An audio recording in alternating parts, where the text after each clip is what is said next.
Tapi di sini the best, dan kami bisa bilang bahwa ini adalah BYD dengan setup suspensi terbaik yang pernah kami coba. Betul banget. 3, 2, 1. Oke.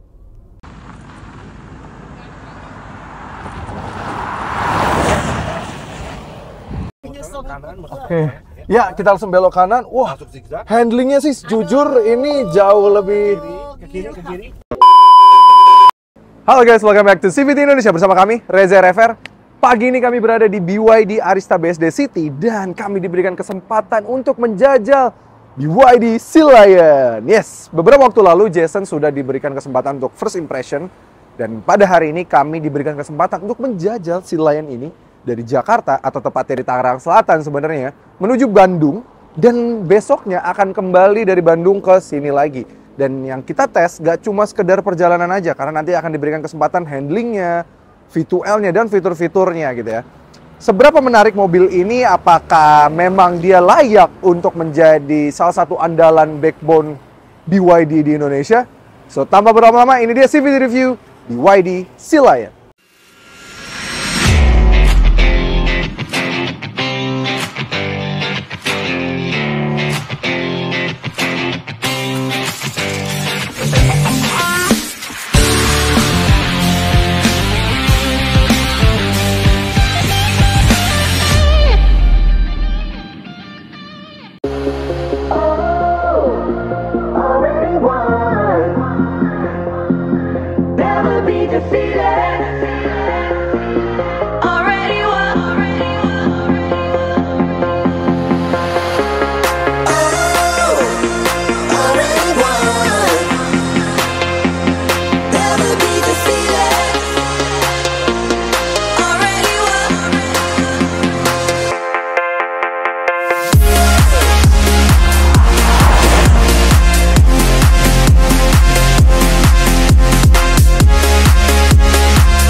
Oke, ini dia BYD Sea Lion. Mungkin kalau lihat first impressionnya, Jason sudah membahas ya gimana desain depannya, fitur-fitur yang diberikannya. Jadi kayak semuanya sudah dijelaskan. Nah, hari ini kami diberikan kesempatan berada 10 mobil BYD Sea Lion. Kami kebetulan nomor 10. Jadi kita akan menggunakan BYD Sea Lion nomor 10 ini. Yang mana ini adalah varian performance, yang mana akselerasinya bisa tembus di 4,5 detik. Yes, mantap banget. Tapi bukan cuma itu yang akan kita tes kali ini, kita akan mengetes seberapa nyaman, seberapa enak, karena kita akan melewati jalanan seperti jalan layang MBZ yang mana kami sangat senang sekali kalau melewati MBZ langsung ketahuan tuh mobil dengan suspensi yang kurang baik, ayunan suspensi yang kurang baik itu akan kerasa di sana. So, seperti apa mobil ini? Langsung aja kita jalan, karena kebetulan di mobil nanti kita akan bersama 4 teman lainnya, yaitu ada Rockford dari Lucknuts, Raisanto dari Kendara, dan juga Krisnadi dari setir kanan. Let's go! Oke CVTs, jadi pertama kali kita akan duduk di belakang dulu bersama Rockford. Yes! Sebagai Beyond Community. Iya sih, tapi sangat mengekspos.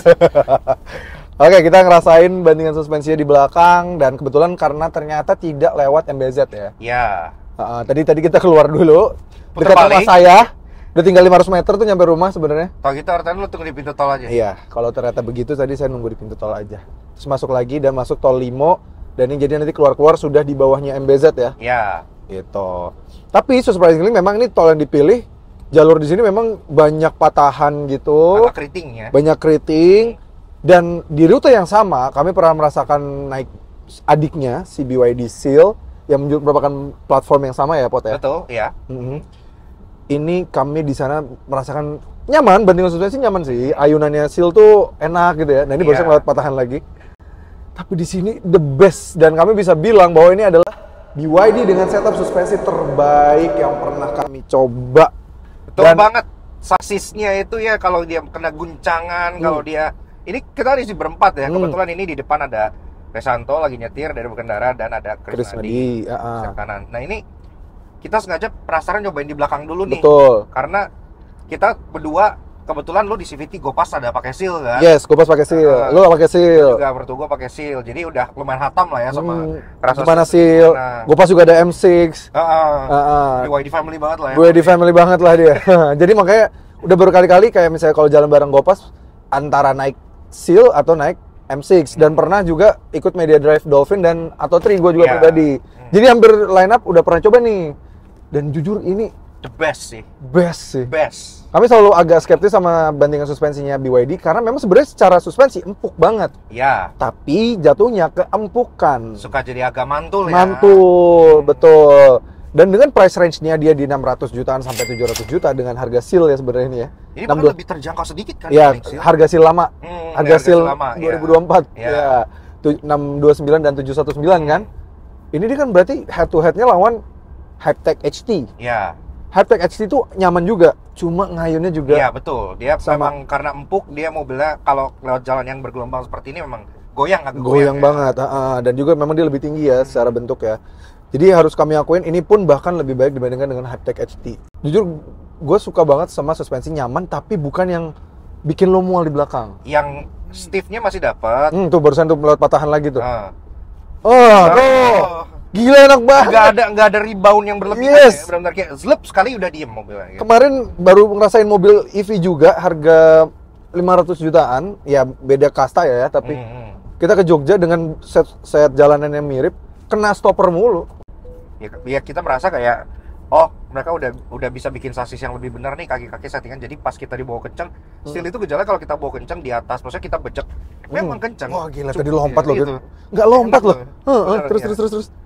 Iya, mungkin karena banyak ban eco juga dan lain-lain, ada banyak faktor. Iya, banyak faktor sebenarnya di Seal ya. Itu tuh agak ngeri sebenarnya kalau di atas 130 ke atas aja tuh udah ngawang sih sebenarnya memang. Gue pernah bawa juga. Jadi kayak memang sedangkan di sini jauh lebih pede. Ini kebetulan Ray di kecepatan 110 ya, Ray. Ini anteng banget. Anteng. Ke depan atas sih aman, cuma memang masih ada problem sedikit kalau menurut kami. Ini di belakang ya, belum nyobain di depan ya. Road noise masih agak di bawah. Tapi sisanya sih atas ini kebetulan lagi hujan. Gak ada suara dentuman, padahal ini kami buka panoramiknya juga. Satu lagi panoramik bisa ditutup. Nah ini ya, ada curtainnya. Jadi nggak perlu beli aftermarket lagi. Iya, jadi udah aman gitu. Dan di belakang kelengkapannya kayak handle pintunya keren ya. Sama kayak di depan yang Iya, bisa ditarik ke atas. Jadi ini desainnya terinspirasi dari Salaman sama anjing laut. Oh gitu. Singa laut. Oh gitu. Iya, kan. Jadi Salaman. Oh gitu. Iya, jadi kayak au. Terus ada ambient light, ada power window, di sini all auto ya. Ada terus AC 2, USB A dan C ya, masih mengakomodir USB A. Legroom wise, Raisanto nih lumayan sehat, teman saya di depan. Sehat banget. Ini gue masih dapat 10 jari ya. Tapi gue yang ada komen sedikit, kursinya berasa lebih kecil sedikit bahkan dibandingkan dengan Atto 3, kursi depannya.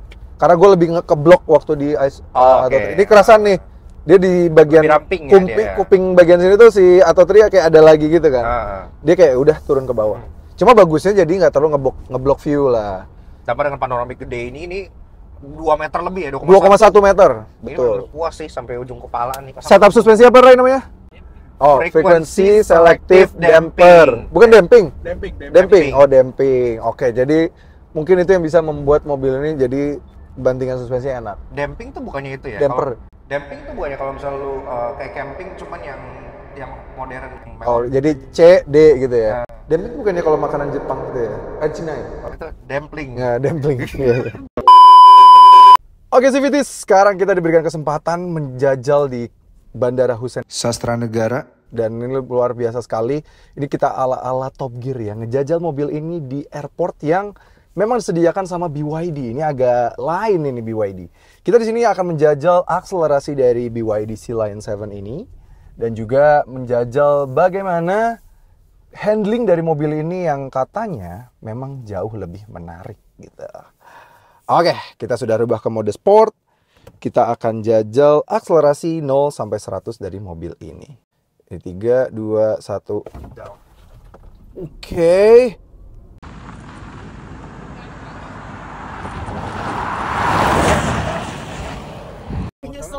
Oke, ya kita langsung belok kanan. Wah, handlingnya sih jujur ini jauh lebih ke kiri. Iya.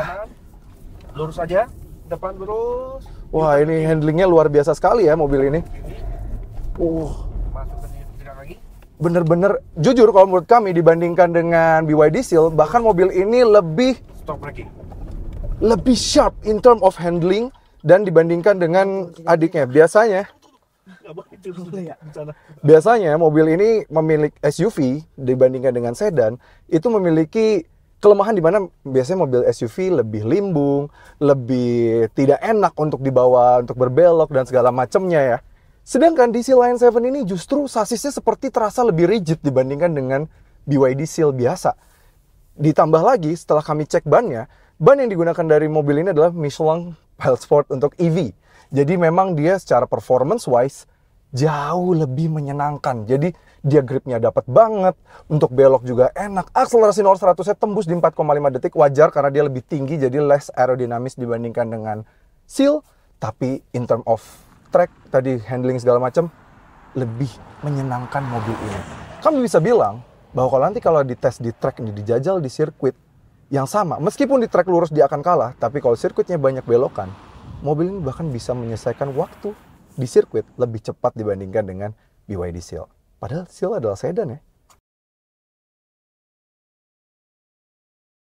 Oke CVTs, akhirnya hari kedua dan kami mendapatkan kesempatan untuk menjajal driving impression dari BYD Seal Lion 7 ini. Meskipun kami kemarin sudah menjajal ya performance test, tapi kali ini kami akan membahas bagaimana impresi berkendaranya yang lebih real test. Karena kami akan menjajal mengatakan bahwa gimana di dalam kota, gimana dipakai untuk perjalanan luar kota seperti ini gitu. Ini real testnya. Oke, tapi sebelum kami ke sana, kami akan membahas sedikit in terms of apa yang kami temukan, misalnya kayak in terms dari eksterior, interior, yang kami cukup suka di mobil ini. Mulai dari eksterior ya. Jujur, sisi terkuat dari mobil ini tuh samping dan depan. Jadi kayak angle agak miring kiri dari depan gitu. Ganteng banget kalau ini personal taste ya. Tapi kalau para CVTs bisa di kolom komentar coba dibahas, discuss kalau kalian tuh pada lebih suka yang mana, lebih suka yang belakangnya mobil ini atau gimana. Kalau menurut kami sisi terlemah dari mobil itu dari belakang, angle pure tengah belakang gitu. Kayak sayang banget dia tidak seperti versi prototipe-nya yang dimana plastik cladding-nya itu menggunakan Piano Black, jadi shining gitu warnanya. Kalau ini kan plastik dop gitu, jadi kayak feels-nya tidak semahal si BYD Seal atau sesimpel Ioniq 5. Ketika misalnya dijajar sama Ioniq 5 pun kami masih merasa Ioniq 5 lebih berasa lebih premiumnya dibanding dengan mobil ini gitu ya, kalau dari luar gitu. Ngomongin soal dimensi sendiri, kalau BYD Seal tuh panjangnya 4.800 pas, kayak ala-ala Camry ya, size segituan. Nah ini tuh dia 4.830 mm, jadi lebih panjang sedikit gitu. Tingginya juga kalau si BYD Seal itu 1.400-an, ini 1.620 mm. Lebarnya juga lebih lebar, kalau BYD Seal itu 1.800-an, ini 1.950 mm. Sedangkan untuk ground clearance-nya, kalau BYD Seal itu 120 mm, dia ini di 157 mm. Jadi lebih baik, nggak gampang mentok, karena problem kalau mungkin para CVTs yang suka baca forum-forum di Facebook atau dimanapun ya, para pengguna BYD Seal tuh rata-rata mengeluhkan kolong bawahnya sering gasruk. Satu, ground clearance-nya rendah. Dua, mobilnya ngayun banget. Nah kalau di mobil ini dia jarang banget gasruk. Satu, memang karena bentuknya SUV dan ground clearance lebih tinggi dan tidak sengayun si BYD Seal gitu. Jadi lebih enak sih sebenarnya. Kalau dari eksterior sih, kalau suruh pilih, kami masih lebih suka desainnya BYD Seal. Atau kalau misalnya sepantaran, rivalnya South China juga masih lebih ke High-Tech HT atau Ioniq 5 gitu ya. Tapi kalau di interior, ini beda semuanya ya. Kami lebih prefer di sini jauh dibandingkan dengan mobil-mobil China terbaru yang mau secanggih apapun. Menurut kami ini mobil lebih canggih gitu ya. Oke lah, kalau soal desain, mungkin ya nggak semua orang bisa suka ya dengan desain seperti ini. High-Tech HT bisa mungkin lebih mewah gitu ya rasanya, dengan warna yang lebih terang, lebih cerah gitu ya. Ini dia menggunakan 15,6 inch layar entertainment-nya yang bisa diputar juga gitu ya. Mau dibikin vertikal bisa, mau dibikin horizontal juga dia bisa. Jadi seperti layaknya BYD lainnya gitu. Kelengkapannya banyak banget, kan bisa mengatur semua fitur kendaraan dari sini. Mau nutup spion, mau buka kaca power window-nya setengah, mau full, semua bisa mengatur. Jok semua bisa, ngatur arah spion bisa, semua hampir bisa diatur. Dan bahkan ada beberapa gesture, satu layar di sini dan layar speedometer. Dan layar speedometer sudah much improve dibandingkan dengan BYD lainnya. Ya yang paling jelek BYD M6 lah ya. Tapi kalau yang kayak Seal dan Seal atau tree, dolphin, semua kan kayak kecil dan nempel ke setir. Ini dia di-embed di dashboardnya. Tapi ini cara cerdas menurut kami untuk bisa menyiasati ongkos produksi kalau misalnya ngerubah-rubah dari setir kanan ke setir kiri gitu ya. Kalau misalnya kan mobil ini pasti memang di China dia platformnya setir kiri. Dan kalau mau dirubah ke setir kanan pasti merubah steering column. Dan pasti speedometer juga. Nah ini menurut kami efisiensi tapi tetap terasa sophisticated. Karena dia di-embed di dalam dashboardnya, bentuknya mirip kanan dan kiri. Mungkin kalau dari sana yang kiri, yang setir sebelah kiri speedometer layar dan diberikan steering column. Yang sebelah kiri jadi kayak ambient light yang menyala tuh ya. Yang bisa beeping segala macamnya. Nah di sini kalau ketika di bagian kanan sekarang jadi speedometer dan sana yang bagian untuk ambient lightnya. Jadi kayak salah satu cara untuk mengakali ongkos produksi pindah setir kiri dan setir kanan tapi tetap terasa keren gitu ya. Setirnya dia palang 4 nih, setir baru ya. Keren banget, dia kayak pakai satin finish gitu di bagian yang tombol kita pencet dan tombolnya juga bukan capacitive touch, bener-bener tombol yang tersentuh. Dia juga pakai roll gitu ya untuk volumenya, untuk pengaturan cruise control ya, adaptive cruise control karena dia sudah lengkap ADAS-nya. Dia sudah ada tombol shortcut untuk kamera 360. Kamera 360 tipikal BYD, mau nyala di kilometer berapapun bisa. Jadi kami kalau misalnya ditinggal sendirian nggak ada teman untuk rolling shot, ini bisa menggunakan footage yang ada di sini saking jernihnya dan real time-nya gitu ya, bagus banget gitu menurut kami. Dia juga ada pengaturan layar MID-nya kalau misalnya informasi di layar speedometer dan tampilan dari speedometer ini kalau kita koneksikan ke Apple CarPlay Android Auto bisa ditampilkan di bagian speedometer. Mau ditampilkan kecil atau ditampilkan full layar itu bisa. Jadi ketika kita misalnya mau mantengin layar head unitnya untuk pengaturan mobil gitu, misalnya untuk pengaturan spion atau segala macam, dia tidak akan hilang, nggak perlu gantian dengan layar Apple CarPlay atau Android Auto-nya, di mana rata-rata di mobil China itu sedikit mengganggu karena ketika kita misalnya mau ganti spion atau membuka panoramic sunroof yang semua tombolnya tidak ada lagi fisiknya, itu harus gantian Apple CarPlay, itu harus balik lagi ke Apple CarPlay atau Android Auto-nya. Nah sekarang karena bisa dipindah ke speedometer ini layarnya, kita di sini jadi bisa untuk pengaturan mobilnya atau menampilkan kamera 360 atau 540-nya gitu. Dan menariknya lagi, kalau ketika di Apple CarPlay dan Android Auto kan memang kelemahannya BYD, jadi tidak bisa vertical mode. Nah sekarang karena Android Auto dan Apple CarPlay bisa dipindah ke speedometer, dia tetap bisa vertical mode walaupun sedang dikoneksikan Apple CarPlay dan Android Auto. Ini perbaruan software yang menurut kami cukup oke di BYD Sea Lion 7 ini. Jadi memang kayaknya ini BYD yang paling advance saat ini ya, in terms of kenyamanan, in terms of teknologinya gitu. Ini menarik banget sih. Dia lengkap dan yang kami sangat salut, tadi kami mencoba ya bersama Rockford, dia mencoba bagaimana untuk pengaturan spion dan segala macamnya. Meskipun software di dalam sini tuh kayak pengen di show off juga seperti kayak brand-brand China lainnya, nunjukin bahwa semua pengaturan bisa dari layar loh. Kita digoyang-goyang mobilnya kayak apapun, nutup kayak apapun semua bisa juga dari layar. Tapi mereka tetap memikirkan soal safety dan convenience-nya. Karena tetap menyediakan tombol di beberapa tempat yang menurut kami, muscle memory kami sebagai pengguna mobil normal yang sudah sering nyoba mobil, muscle memory itu biasanya tempat pengaturan spion di sebelah kanan sini, untuk nutup sunroof di sebelah sini. Itu semuanya tetap berada di tempatnya meskipun pengaturannya bisa diatur melalui layar head unitnya. Itu menurut kami one good move dari BYD, meskipun dia bisa show off seberapa kuat OS mereka, tapi mereka tetap menyediakan ini. Jadi ketika kami mencoba yang untuk menutup spion semuanya bisa juga diatur bagus. Nih kita kecepatan tinggi kayak gini untuk menutup spion pun juga dia masih bisa. Di beberapa mobil China tidak bisa melakukan hal ini, jadi amit-amit bisa tiba-tiba lagi kecepatan tinggi ada mobil yang main mepet dan kita harus segera nutup spion untuk keamanan kita juga. Itu dia ini kami lagi kecepatan 90 km/jam aja pun masih bisa menutup spion.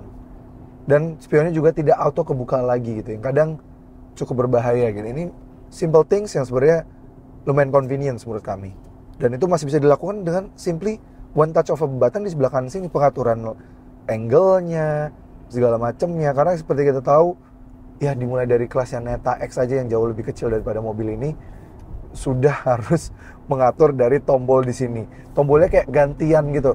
dipindah mode untuk spion, pengaturan spion, dipindah untuk pengaturan AC, pengaturan AC. Dari Neta X sampai kelasnya Zeekr yang harga 2,7 miliar pun udah begitu gitu. Bukannya BYD nggak bisa, kalian mau atur semuanya dari sini juga BYD bisa. Cuma masih dikasih tombol ini penting. Kami yakin Civities pasti setuju dengan sini. Dan satu hal lagi yang kami yakin Civities sekarang lebih suka di Sea Lion 7 ini dibandingkan dengan Seal, pengaturan arah AC-nya sudah bisa diatur secara manual lagi, tidak seperti like Seal yang juga harus diatur dari layar head unit. Jadi sesimpel kalian atur aja gesture pakai ya dicubit gini ya, atur arah AC-nya, kalian sudah bisa mengatur arah semburan dari AC mobil ini gitu. Jadi nice banget sih menurut kami, beberapa hal yang cukup menarik di mobil ini gitu ya.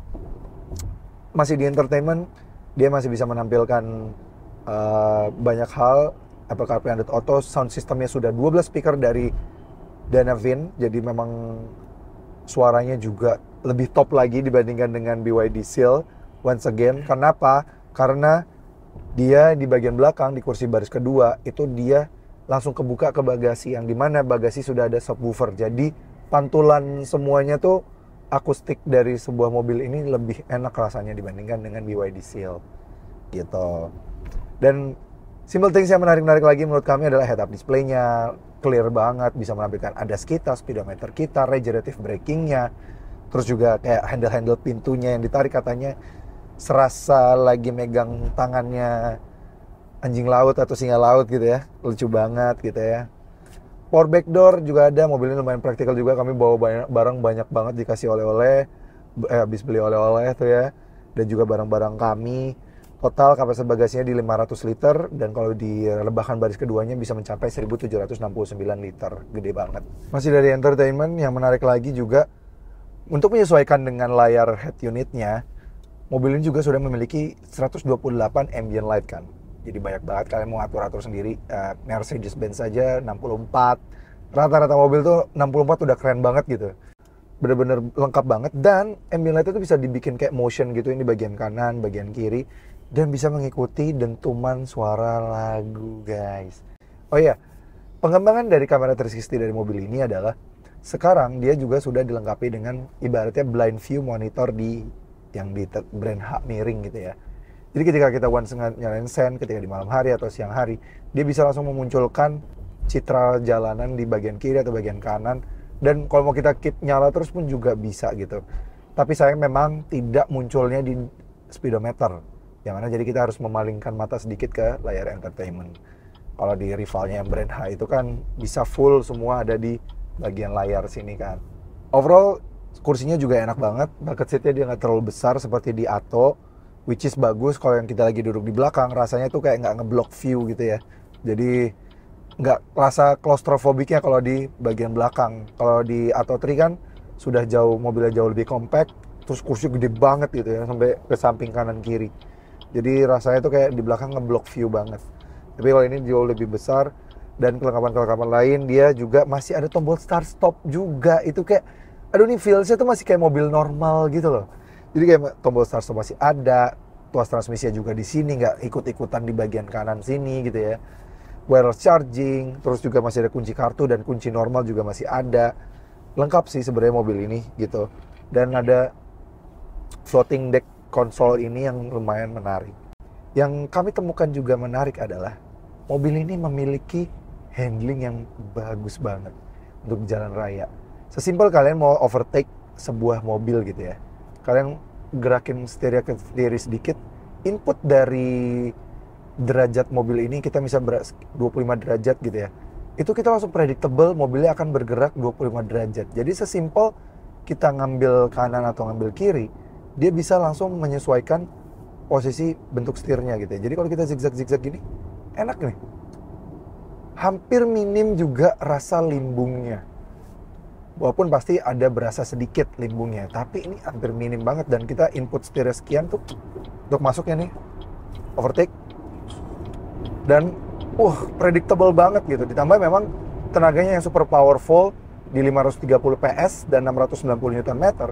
Itu juga membantu sekali untuk kita kayak ya nyelip tuh kayak biasa aja. Kami lagi di mode eco, semuanya standar, lagi semua eco santai gitu ya, santai banget mobilnya.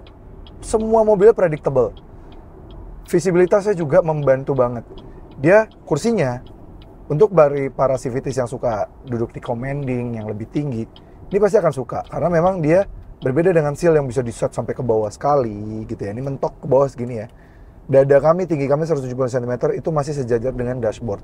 Jadi kalian masih bisa ngelihat ke depan. Walaupun meskipun dia disebut sebagai SUV, tapi dia tidak bisa kelihatan moncongnya ya. Dia tipikal SUV yang moncong kap mesinnya langsung ke bawah gitu. Tidak bisa kelihatan. Tapi at least di bagian kanan ada sedikit sculpture untuk naik ke atas sedikit dan kiri juga naik sedikit untuk mengukur kanan dan kirinya. Lumayan oke lah gitu.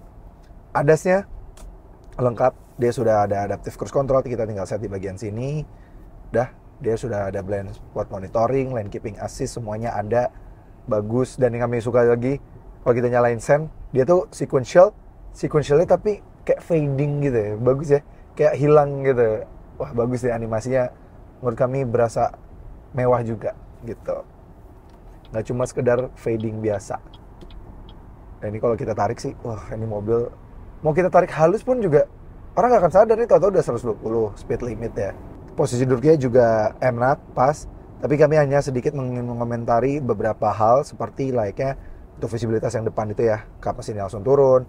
Pilar A yang ini menurut kami sedikit agak ganggu karena spionnya dia meskipun dari tangkai bukan yang tempel sini, cuman dia kayak kurang jauh gitu ya.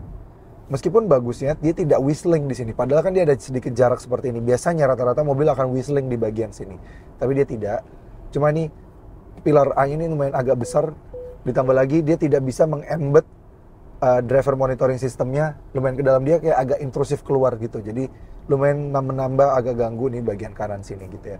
Dan satu lagi yang mengganggu, spion belakang ini sudah menggunakan frameless, tapi sayang dia belum di digital mirror dan visibilitas ke belakang tuh sangat terbatas sekali karena dia memang SUV coupe.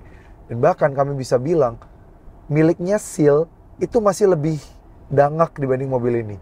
Yang mana artinya kacanya lebih bisa memberikan visibilitas yang lebih bagus bahkan dibanding mobil ini gitu ya.